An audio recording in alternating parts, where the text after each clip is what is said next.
What's up, guys? Josh Lau here with TheCardGuyz, and today we're going to be talking about the impact of Kabuto of Imperial Authority, the brand new warrior legendary that was recently spoiled by us. If you haven't watched the spoiler video, go watch that. I worked real hard on that, and I thought it turned out pretty nice, and it showed a little bit of personality and humor among the heroes. So go watch that, and then come back here and watch this. Uh, but for you guys that have already watched it, let's just jump right into it. So Kabuto of Imperial Authority is a warrior equipment headpiece that has Blade Break 2, and it says, when this defends until end of turn, opponents cannot attack with weapons. A fairly straightforward, on the surface, card, but this card well, it has some competition from several other helmets in the game. Uh, we really need to break down the effectiveness of the helmet versus the heroes in the game, and then we'll talk about the potential helmet choices going forward for each of the 5 warriors. So first, let's kick things off with a bit of a first impressions tier list. So as you can see, this is roughly where I think things stand. So the Kabuto obviously is going to have different effectiveness versus different heroes. And I tried to lay them all out here for you guys. And I'll run through briefly why I put each hero where I put them. So I separated it into 6 categories. So we have the effective tier. This means the helmet piece is going to get superb value. It's going to be, how easy or hard it is to use effectively is going to vary based on the hero. But you are likely to extract direct or indirect value from your opponent playing around it pretty easily. Then we have the somewhat effective tier. This is if things line up. This could potentially be kind of a little bit of a, it could trip your opponent up a bit. It could extract a good amount of value, but it's a little bit more niche. Then we have the mid tier. This is filled with heroes that you're very unlikely to extract more than 2 value from, but you never know. Then we have the 2-block Iron Rots tier. This is, you're literally only going to get 2 block from it. In fact, against Acilio and Verdant, you're probably playing AB. So there's that. And then we have the literally useless tier. Not saying Kano is literally useless. I'm saying Kabuto of Imperial Authority is literally useless against Kano. Then we have the unknown tier. This is, I'm recording this basically on the Tuesday or Wednesday in New Zealand. So we still haven't gotten all the cards for the set. The world premiere hasn't happened, so it's a little bit hard to say where these heroes go. All right, let's run through each of the heroes, and I will tell you why I put them where I put them. So first of all, we have Dory. This card is going to be very, very effective against Dory because this will deny a second swing. If she's playing Dawnblade, you just jam this on the Supremacy turn. You jam this when she has counters and she can't do anything tricky with Twinning Blade. If she's playing Hatchets, when she goes for a Spillblood turn with Tunic up, this is just an easy armor jam on the first Hatchet. So extremely effective against Dorinthea. Kassai, likewise, this is going to be very effective. She wants to swing with both weapons. If she goes for blood on her hands, this basically shuts down her whole turn. So she's just having this out disincentivizes her from even playing that or going for that line. Olympia is generally built as a dual wield deck, often wants to put the wager on the second attack because he'll have more information and he gets to hold back information. So this is also very effective against him. Boltyn, in most turns, is going to lead with an attack into Raiden. So this helps play around Lumina. This is effective when they have Spirit of Arena out and they go for a V turn, since those are the most dangerous turns. So that will help greatly against him. Enigma Generally, she's just swinging with one large aura against the warriors, but this does help prevent a big blowout from her just suddenly dumping a bunch of ward and getting to swing it. Additionally, this buys you another turn to find your Jagged Edge, your Warcry Bellana, your Chorus of Iron Song, or just some other way to deal with the board. So this, I think, is going to be quite good against Enigma. Levia is the brute with the most blues, so she's very often swinging Claw on her Blood Rush Bellow turns, so this can easily extract a good amount of value there, especially if she begins her Blood Rush Bellow turn with an attack. That's not very likely, but if she does, you can really shut down her damage output on a Blood Rush Bellow turn. Viscerai, the Viscerai can play around this to some degree, but this will change how the Viscerai has to play against you. So this is of note. This is probably the most effective against Revel turns. Now they have been cutting back a little bit on Revel, so the effectiveness is to be seen. But they often like to swing their weapon. Often if they have like a tunic counter and they have go again, so this could be pretty easy to extract a decent amount of value. This does allow them to bank rune chance for the next turn though, or put the Revel into arsenal. So we'll see how effective it is going forward. Reinhardt, very similar to Levia, is a hero that likes to use Blood Rush Bellows, and if they have a lot of resources, they'll go for Claw. So this, I think, can extract a decent amount of value from Renner. Victor is generally played more aggressively these days, so things like Rouse the Ancients or other ways to allow them to go wide, like E-Strike into a hammer. This could be a decent way to shut down their hammer turns, especially if they reveal their hand and it's very obvious what they're going to do with it. I think it could be decent against Victor. Phi is a hero that is likely to see an increase in play given the Draconic Ninja pool and the Draconic cards that have been revealed in the Hunted.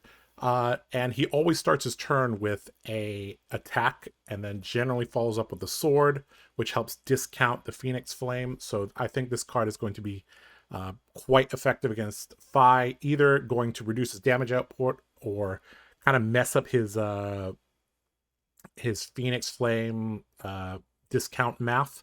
So I think this could be quite decent against Phi. I think it's going to be quite difficult to use against Phi. You're going to have to really predict their attack pattern, understand how the deck is constructed. So that's the effective tier. Stepping down a little bit, we have Bravo Showstopper, very similar to Victor, built quite aggressively. I think this is a hero that it's basically very, very similar to Victor. You're going to be able to extract value when it's obvious. Also, just having 2 block, it's good against Dominate. So, and that's a matchup where you're likely to try to keep the Kabuto as long as possible. Kind of turns off certain lines that he might go for, especially with things like Tear Sunder. Dash IO, with the banning of High Octane, is less likely to shoot you 6 times with the with the gun, but they're even starting to run the shotgun now, so we'll see. I think this the Kabuto will be moderately effective against Dash IO because she always ends her turn with the weapon, so it should be somewhat straightforward on how to extract value from this. We also have Dash IE. So if you're playing against Slab Dash, they're going to have a bunch of purifiers out and induction chambers, and this could help you buy an extra turn at the end of the game. Also, if they're playing Boost Dash, there'll be some late game situations where the Kabuto could really save your butt, because they often like to use the Achilles Accelerator to get an extra card from you at the end of the game. So that might deny that play line. We have KO as well in this tier. KO only has 1 arm, so he's not swinging a ton of claws. Sometimes he leads with his claw, discards a agile windup, mighty windup. So I don't think it's going to be as effective against KO, but similar to all the brutes, should be should be easy to extract an extra 5 value on those turns. Aurora is a deck that often likes to put the Starfall in the middle of the combat chain. It's not going to extract as much value as against the Brutes, but it still allows you to cover up some of the breakpoints and not have to deal with Starfall on a key turn like with Arc Lightning out or Channel Lightning Valley out. So that could save you a little bit of health throughout the game. It also changes a little bit about how the Aurora has to play. And, you know, this somewhat counters or prevents the effective usage of Tunic in the first couple turns of the game. Next up, we have Zen. This is a hero that generally, if they're attacking with the Kakara, it's going to be quite early. So the effectiveness is not 100% there, but sometimes they have extra resources from 12 Petal, or they just, you know, they had to pitch for something, so they are going to swing Kakara anyways. So you may be able to extract a bit of value from denying the Kakara. Next up, we have Max. This is a hero that, with High Octane, has fallen very far.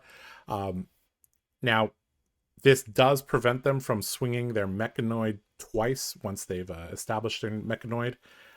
The issue is that in the current card pool, it's very difficult for Max to swing a Mechanoid twice. They either need Gas Up or the base legs or running something very spicy with Back Alley Breakline. So it's very, very unlikely that Max is going to swing 2-3 times against you. But in those niche situations where you see a Gas Up or they break their Cogworks or Back Alley Breakline, you may be able to extract a very, very good amount of value on that turn, which could help you fatigue the Max, which I think is a decent way to play against Max because all the warriors have built-in protection against overpower. All right, moving into the mid tier, we have Vincent. So sometimes Vincent will attack with the weapon after they've played things like Deathly Wail. So you might be able to extract a little bit of value there.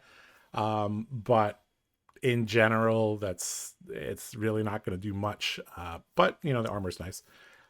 Katsu, as well as Ira, they both, if they're attacking with the Kadachis, are generally going to start with the Kadachis. So the Kabuto is not very effective against them. Now, it could be the case that they open with an attack and somehow that draws a card, and now they have extra resources. So there could be a situation where Kabuto's decent against them. Nu and Azuri, if they're attacking with their weapons, they're always leading with their weapons into some disruption. So I don't think it's going to get much value against them, although being a 2-block Blade Break equipment does allow you to block like Scale Peeler or something like that, and then deny the second weapon attack if they have a bunch of resources. And then that allows you to jam your armor on something like a CNC or you know, Leave No Witnesses or something like that. So not the greatest against them, but I think it's okay. And then we have Florian, Jarl, and Betsy. All three of these heroes are just sending one thing at you a turn. Florian, in general, you're going to want to be running either AB or something more aggressive that allows you to get in there. Jarl, you don't really want to be blocking with your helmet. I've actually started to run Arcanite Skullcap in some of my lists because I think that's actually quite effective against him. Betsy is just going to send one big attack at you. This does help a bit against, you know, the overpower mechanic against things like Bet Big or whatever, but you're not going to see much use there. Teklovossen, this is a hero that's generally going to start with the weapon if they're attacking with the weapon. And the Singularity Demi hero is not a weapon, so it's not very effective against them. Moving down to the 2-block Iron Rots, we have Azalea, Prism, Riptide. They don't swing weapons, but against Azalea, it's still fine. Helps against Dominated Arrows. Against Prism, it helps a bit against, air addition or, the breakpoints on the heralds. Riptide, sure, maybe you block an infecting shot with a card plus this, or if they're coming in for 8, 2 cards plus this, it's just a 2-block Iron Rot. Acilio and Verdance, you're probably playing AB against them, but if you're not, then this is just 2 extra life. And then Kano, unless they're running Nourishing Emptiness, which generally they're not, this is you're going to be running AB against them anyways, or Halo if you're Boltyn. All right, then in the unknown tier, I already talked about this briefly, that I don't really know where these heroes are going to go. If I had to guess, Syndra and Fang, this is going to be quite effective against them because they are very weapon focused. The Assassins likely to go into the mid tier with New and Azuri. All right, so now that we've talked about the Kabuto's effectiveness against all the heroes in the game, let's talk about each hero that can wear it specifically.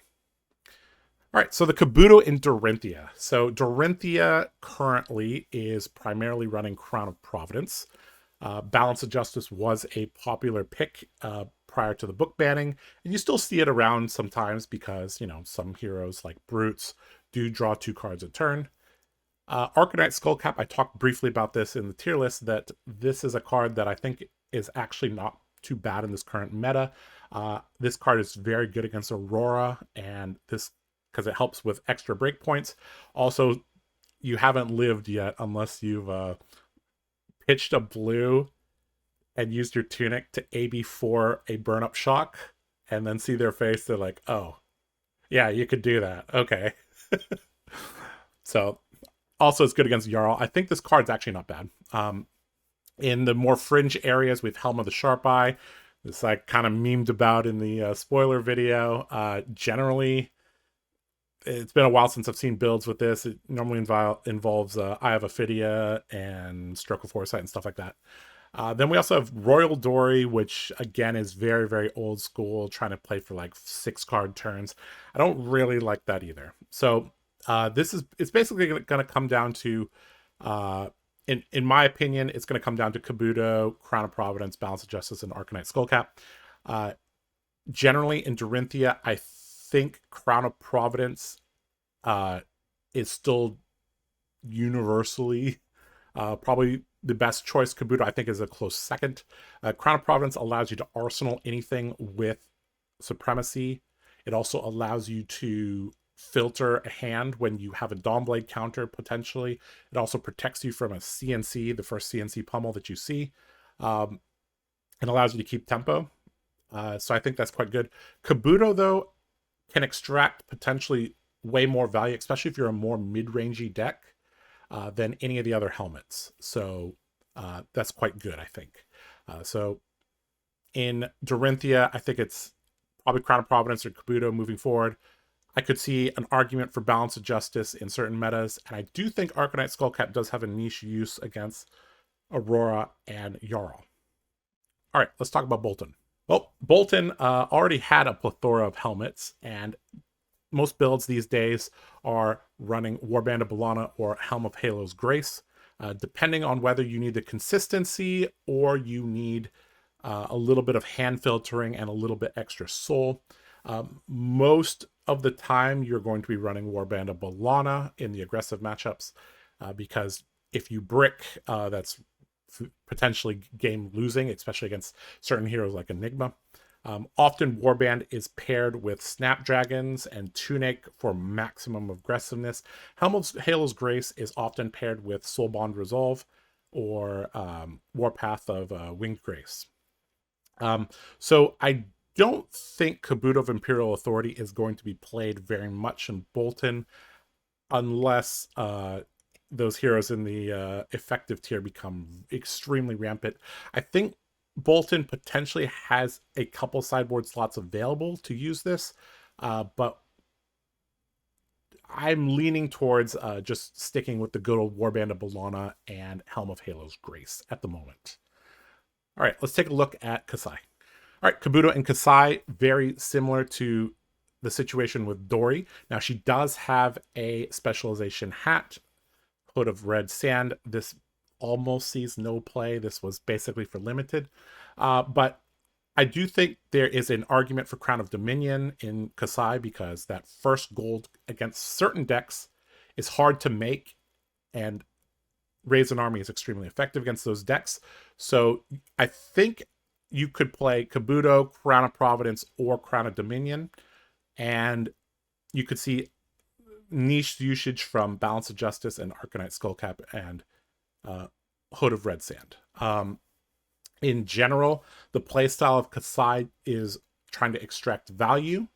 So I think the Kabuto fits very nicely into that, with the Crown of Dominion in the sideboard for particular matchups. Crown of Providence does not really help Kassai because she doesn't. She does draw cards with gold potentially, but you're generally going to play them. You're not going to. If you can't play them, they're probably a blue that's bad, and that's not the greatest arsenal. But the Crown can help you move that away. Crown of Providence is okay in Kassai. I think it's much better in Dory, because sometimes you arsenal random things. I think actually the top candidate for using Kabuto is probably Kassai. All right, let's talk about Olympia. All right, Kabuto in Olympia. Well, this directly competes with Prize Galea. Olympia cannot catch a break. I think Prize Galea is extremely important to the game plan of Olympia. In order to play Visit the Golden Anvil for a decent amount of value, X needs to be 3 or 4. So you're going to re-equip 3 equipment, maybe 4 equipment. And the Prize Galea really helps get the ball going. Now, I could see decks running Galea and Kabuto. So you start with Galea, then you re-equip Kabuto, and then you try to extract value from the Kabuto like that. Because most lists nowadays are running 2 Prize Galea, and 2 Prize Galea is fine, but you often don't need the 2 gold that the second Galea generates. So I think it's very likely Olympia decks going forward are going to run Galea plus Kabuto. We even saw in the past that people were running Galea plus, Skullcap or Galea plus Crown of Providence. So I think Kabuto kind of fits nicely into Olympia's main game plan, which is kind of mid-rangey. So yeah, I could see him definitely running the Kabuto of Imperial Authority. All right, let's move on to the guy who is in the picture, Fang. All right, Kabuto and Fang. Like I said, I'm recording this on the release of the Kabuto spoiler. So we don't have all the cards in the set yet. So it's a little bit hard to evaluate whether or not he's going to use the card over Crown of Providence or Balance of Justice. But my gut says that he is, mainly because I feel like Fang is going to try to get into those late game scenarios where some of his power cards allow him to Storm Stride as an extra turn. And if you can extract a good amount of value from Kabuto, that can get you into that scenario late game. Crown of Providence and Balance of Justice are fine, but they're generic, and not, I don't mean just their type is generic. It's like their effects are very generic. I don't think either one particularly synergizes with what he's trying to do. We haven't seen any cards that show that Fang is going to draw a bunch of cards, so the Crown is less good.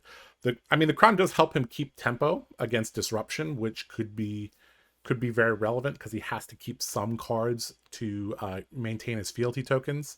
Balance of Justice as well. Drawing an extra card could be good.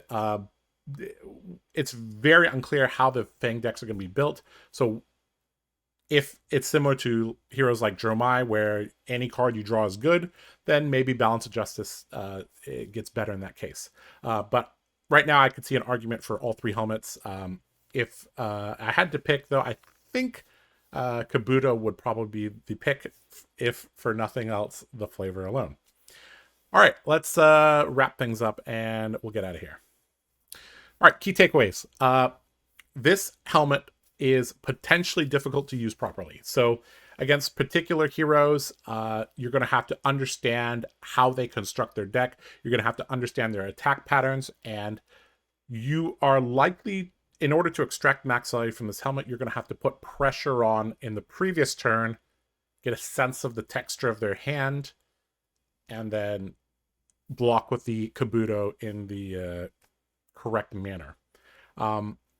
Certain heroes this is going to be very ineffective against. You're going to get 2 value, maybe slightly more than 2 value from the helmet, which is not the greatest. But you know, it has its pros, it has its cons. Using it as a general helmet, I think will be okay, but in general, you are likely to pair this with another helmet in Dory, Kassai, Olympia, and Fang. As for Boltyn, I think Boltyn is kind of doing his own thing. I don't think this is going to be played in Sir Boltyn, but we'll see. So yeah, I think the helmet overall is a very, very nice piece of equipment that warriors can express some of their skill and understanding of matchups. Is it the craziest equipment piece in the game? No. But this helmet can help you get into those late game situations where you're able to take a round of damage because you've extracted a decent amount of value from the helmet, and then basically lock them out of the game with your attack reactions. I think using this helmet also, it's going to be important to understand the level that your opponent is playing at. So this is a helmet that gets better potentially with against a stronger opponent, somebody that knows that is a disruptive piece of equipment against their deck. So this is kind of a card that we're going to have to play with and see, but right now I do think this is a solid card for the Warriors going forward. I would pick up a copy if I were you. All right, this has been Josh Lau with TheCardGuyz. Hope you have a good day. Take care. Hey man, did you get the KO deck for Worlds? No one's doing that, okay? Like, Earned to play the whole horse now. Don't kill him. You're getting greedy. You're taking 2 cards. Some guy put him in the middle for now. That's perfect. All right, next year. RTN champion. You're gonna have to order a couple more. Thanks for watching the video. Here's some more Card Guys videos you might enjoy.